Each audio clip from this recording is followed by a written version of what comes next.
Isabelle, sa belle-fille Marine et son mari Thierry sont des touristes parisiens un peu particuliers. Regarde, c'est le mannequin Peace. Trop génial, t'as vu? Il est tout petit en fait. Devant le mannequin Peace à Bruxelles, ils mitraillent. Mais ce matin, c'est tout autre chose qui les galvanise. Là, on vient pour faire les touristes, mais sinon on vient pour quelque chose un peu spécial. On est plongeur. Donc en fait, on va plonger dans un lieu un peu particulier qui n'existe nulle part ailleurs. Vous avez bien entendu, ils sont venus faire de la plongée, et ce, en Belgique. Car à 10 minutes de Bruxelles se cache un centre aquatique aux atouts proches des îles du Pacifique. Une eau transparente, chauffée à 33 degrés, mais surtout la fosse de plongée la plus profonde du monde, 33 mètres, soit l'équivalent d'un immeuble de 10 étages. Un paradis pour les plongeurs, en mal de profondeur. Plongez avec nous, milieu sous la fosse.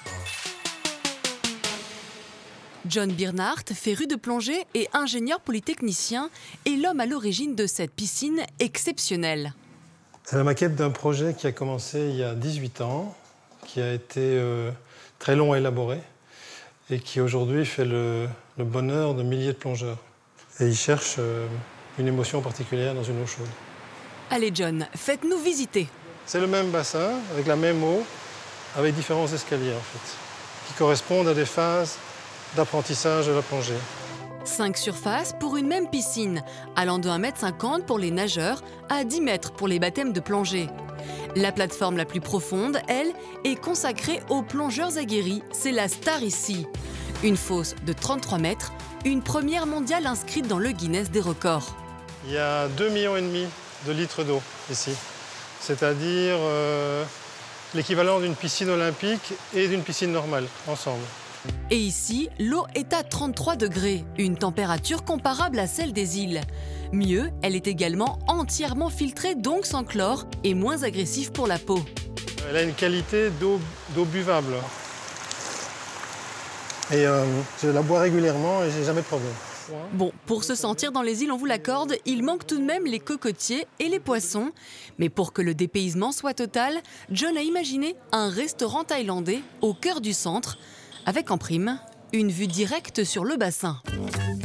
Il est l'heure pour Isabelle et sa famille de profiter de ce paradis. Ils retrouvent leur groupe d'amis plongeurs venus spécialement de Paris pour le week-end. Parmi eux, Guylaine et son fils Takis, 13 ans et demi. Encore jeune plongeur, ils découvrent pour la première fois ce centre aquatique. Alors, on se sent comment? Moi, j'ai hâte de pouvoir... déjà de voir la profondeur. Pleine d'excitation. C'est l'heure de la cloche, ça veut dire qu'il faut monter. Pour se changer, c'est l'heure, c'est la séance. On va plonger. Allez hop, en tenue. Mais pas question d'entrer à l'eau comme ça. Ici, il y a des consignes de sécurité à suivre. Et c'est Philippe, le moniteur, qui fait le briefing. On ne peut pas rester plus de 10 minutes en dessous des 20 mètres. Ça veut dire que vous pouvez quand même rester 10 minutes à 33 mètres. Pourquoi on fait ça? Parce qu'on veut éviter que les gens fassent des paliers obligatoires. Donc Robert, il est aussi là pour assurer votre sécurité. Hein? Si vous ne respectez pas une des règles de sécurité, il mord. Alors, attention à Robert, car plonger est amusant, mais cela reste un sport risqué. Dans ce centre, les plongées sont effectuées sans palier de décompression. Ainsi, plus on va en profondeur, plus la plongée doit être rapide. Pas plus de 10 minutes par exemple pour la fosse de 33 mètres. Il faut maintenant s'équiper, tout le matériel est mis à disposition gratuitement. Bilan de la journée, pour 1 heure de plongée, comptez seulement 30 €. Tout le monde est paré, il est temps de se mettre à l'eau.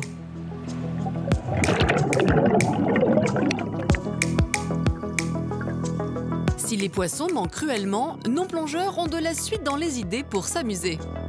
Là, on arrive aux 10 mètres, en fait, donc là, c'est très sympa, c'est une zone de jeu, on peut vraiment s'amuser. Donc, par exemple, on peut faire des bulles dans l'eau. Donc, on enlève le détendeur, on fait des bulles et on essaie qu'elles soient bien formées. Et puis après, il y a le jeu de la boule. C'est-à-dire qu'on prend Takis, on le roule en boule, on le met en flottabilité, et puis là, on se l'envoie.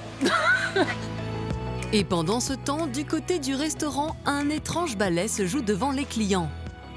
Ça nous rapproche de la mer, on aime beaucoup la mer, donc on voit des gens en profondeur, on voit des gens qui s'amusent. Là, on ne sait pas ce qu'il veut nous dire. Mais... Oui, nous non plus, on ne voit pas très bien. Si Thierry et Marine, plongeurs aguerris, profitent de la fosse jusqu'à 33 mètres, Guylaine et Takis, les novices, doivent s'arrêter à 10 mètres. Et ici, une nouvelle surprise les attend, une grotte. Et là, je ne suis pas dans la salle de bain, mais je suis 10 mètres sous. Ça, c'est incroyable. 45 minutes plus tard, à court d'air, il faut bien remonter sur la terre ferme. Réaction à chaud de nos plongeurs. C'était génial. Vite, vite, donnez-moi une autre bouteille, on veut repartir tout de suite. C'est un paradis tropical, t'as pas l'impression d'être en Belgique ici. Une bonne ambiance, donc il y a le soleil dans tous les yeux, tu les regardes, tu sourires jusque-là, donc c'est vraiment très sympa. Plonger dans des eaux turquoises sans partir à l'autre bout du monde est donc possible, à condition d'oublier les poissons. Il y a 3 mois, une fosse de 40 mètres a vu le jour en Italie. Petite consolation pour John, elle n'est pas encore homologuée par le Guinness des records. Il nous a également confié avoir d'autres projets en tête qui pourraient laisser les Italiens sur le carreau. Affaire à suivre.